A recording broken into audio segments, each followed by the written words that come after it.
if you want to find the Wi-Fi password on your Samsung phone, so first of all, keep in mind that this method works for newer Samsung phone, as my Samsung phone doesn't really have this feature, but I'll show you the way out of the situation. So first of all, open up your settings.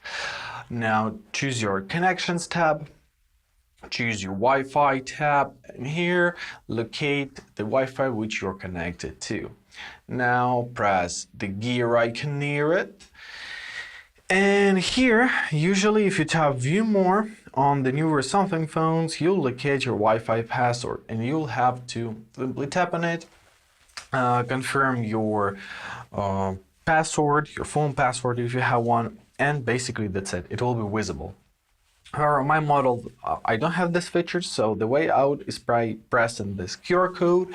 And now, if you need to log into your Wi-Fi on another device, you can simply scan this QR code. And basically, that's it. I hope this video is helpful. Thank you so much for watching. Have a great day, and please consider subscribing to our channel.